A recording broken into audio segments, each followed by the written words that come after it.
Do you guys remember back in 2009 when K-On! First aired and everybody either loved it or hated it? Of course you don't. Most of you guys were still feeding off your mom and dad's milk. K-On! Was one of the OG slice of life music anime that healed your soul from watching high school girls in a band do anything but play music. Window shop for new equipment, tune their instruments, complain about playing said instruments, eat pastries, and drink tea. Mostly the last two, but there was something about it that just worked. I'm not sure if it was the moe or the appeal of high school girls playing in a band, but regardless of what it was, it made the anime community recognize K-On! As one of the most, if not the most popular anime in its genre, which holds true even today. There's only one anime that I can think of that even bothered to challenge Kyoto Animation's K-On!, and that was Kyoto Animation's Hibike Euphonium. Yeah, the only competition Kyoto Animation had was itself, and although Hibike Euphonium was decently successful, it never really reached the peak of K-On!'s popularity, and at this point, I don't think any anime will. Unless... Okay, maybe not. But it is a damn good anime despite the art sometimes looking like it was drawn by a 4-year-old, which actually has a creative purpose behind it, but we'll get into that later. First, I want to remind you guys that we set a goal for the channel. I know some of you guys might be sick and tired of hearing it, so I'll make it quick. Our goal is to hit 1,000 subscribers by sometime in March, and if you guys make it happen, Alan and I will do a Q&A with the face reveal while wearing these very expensive Licorice Recoil uniforms. So if you guys want to see us in skirts, you should be hitting the subscribe button like you be hitting your meat, cause I already know you nasty mofos failed No Nut November already. I'm not gonna front, bro. I cannot stop beating on. Anyway, back to talking about music anime. For as long as she can remember, Hitori Koto has always been alone. She lives a normal life at home with 2 parents, a younger sister, and a dog, but at school, she doesn't have a single person she can call friend. She was always the silent, awkward kid in the back, wondering if she should play with her classmates and how she would approach them. But all this time spent worrying made her miss opportunities to ask to join in, and eventually, the teacher would step in to play with her instead. As nice of a gesture that this was, it created a situation where her only friend was her teacher.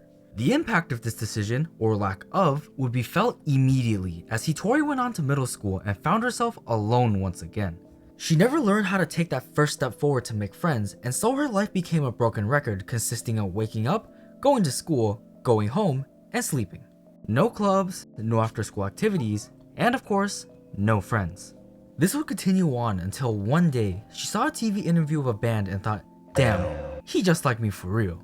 Wanting to break out of this cycle and being freshly inspired by the band member's success story, she borrowed her dad's guitar and used it as a stepping stone towards her newfound goal, to get good enough to be invited to join into a band and become popular. 3 years go by and she's absolutely tearing that shit up. Except, she practiced so much, she never even got the chance to show off her guitar skills, and her plans to become popular came down crashing and burning after it dawned on her that she didn't make any friends. Again. Now in high school, Hitori faces the same issues as she did back in middle school, except this time, she's gonna do things differently. She's gonna bring her guitar to school and wear a t-shirt with a band on it so people can talk to her.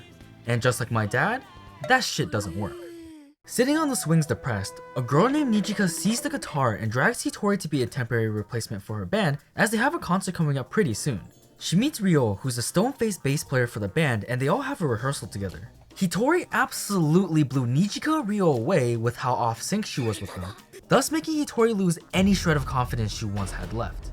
After cheering Hitori back up and giving her a mango box to hide in while she plays in front of the audience, they decide to give her the nickname Bocchi, stemming from the Japanese term for alone or loner, Hitori Bocchi. Which is kinda mean, but she likes it, so we'll call her that too. Bocchi also finds out that their band name carries on the tradition of high school girl bands naming themselves after random shit. K-On! Has Hokago Tea Time, and Bocchi The Rock has Kessoku Bando. After performing in front of a live audience, Bocchi has a newfound resolve of getting over her social anxiety and improving her performance for not only her sake, but for the sake of the other band members as well. They eventually find and convince the missing band member, Ikuyo Kita, to join back. And thus starts the journey of Zip Ties as a band, and Bocchi as a girl that just wants to be recognized. At a quick first glance, you would think this is a nice story of a shy girl overcoming her fear of people through the power of music, and that's where you'd be half right. You see, Bocchi's real goal is to join a band and become popular enough for people to like her. This shallow goal is something I'm pretty sure most of us have thought about multiple times in our lives, and that's what makes this anime so great. It's realistic. Bocchi isn't some type of guitar god who was practically born with the instrument in hand. She had to practice for 3 years first before she got to a point where she was comfortable enough to even attempt to share that with her classmates. She didn't instantly play in sync with her new band members that she just met. They had to tell her she sucked first before working on it together. She didn't instantly become this super social Giga Chad after her first live performance. She still had the same issue of having seizures at the mere thought of talking to strangers. Most of the issues that Bocchi faces aren't things that can be fixed in a day or by one event, and I think the anime does an excellent job showcasing that. Now, I myself don't have social anxiety speaking with other people because I touch grass once in a while, but I can imagine people relating to Bocchi because they share the same problems. They stutter and mumble a lot, they can't look people in the eye, and they damn near have a heart attack just thinking about having to tell the server their order. And this is the area I think Cheung really lacks. Cheung just covers all the issues of starting a band in high school with fluff and anime magic, and never really dives deep into the characters, making it unrelatable. Bocchi The Rock, on the other hand, isn't afraid to utilize the realistic aspects as part of the story, and it really pays off as Bocchi's goal becomes something bigger than just Bocchi fighting her social anxiety. It becomes a journey of doing things she doesn't like for the greater good of the group. It's no longer just about Bocchi herself, but Bocchi and her band members she now calls friends. The anime might sound completely depressing at first, but it does a good job of taking the parts that normally sound sad and spin it into a joke with creative visuals, and that is another thing that makes this anime so great. A lot of you might overlook this anime because the art doesn't match your sophisticated taste, but everyone had the same clown take about Osama ranking, and look how that turned out. Now, I get it. Visually, the characters might not be very attractive, and for the most part, lacks that pizzazz that catches your eye. But what they lack in the details department, they more than make up for with two things: smooth animation and creative visual direction. If you look carefully, all the animation is as smooth as my uncle's bald ass head no matter what action the characters are taking. Whether they're walking, playing their instruments, or breaking down at the thought of having to work a part-time job, they're all shown properly animated, and this is most likely attributed to all the extra time they have from the less detailed characters. The creativity in the visuals though, oh boy! It wouldn't even be an exaggeration to say that it's practically on par with Kaguya-sama's creative visuals, and that's saying a lot. The anime actually puts in the effort to have the visuals go along with what Bocchi's saying / feeling, and it helps the viewer understand her state of mind that much more. Whether she thinks she's gonna get booty blasted on Twitter for stuttering and not making eye contact with a customer, or she feels like she's getting showered with compliments, all of it gets proper visuals, and I hope they keep up the quality until the last episode, cause they come up with gold sometimes and it's hard not to appreciate the effort. I know some people had higher expectations for the art because Cloverworks is the studio behind this, and they always deliver in that aspect, regardless of how the story goes. But the art isn't even the issue if you just take a closer look to how detailed the backgrounds are. But what people really dislike is the lack of details in the characters, as we mentioned earlier, but there's a legitimate reason for why there's less effort placed. It's because it emphasizes Bocchi's state of mind. When she's in her normal state, she looks just like everybody else.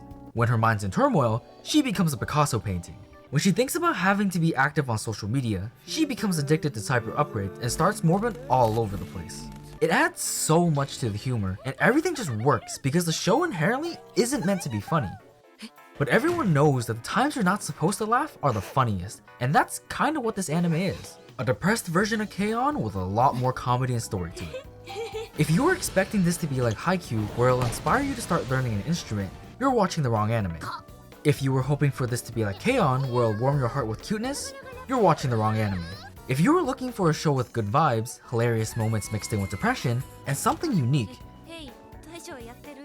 then you found the perfect anime. Bocchi The Rock is just an enjoyable anime where 4 girls embark on a journey to become a real band. And on her way there, Bocchi will tackle her issues not only for herself, but for her friends as well. Now go out there and watch it.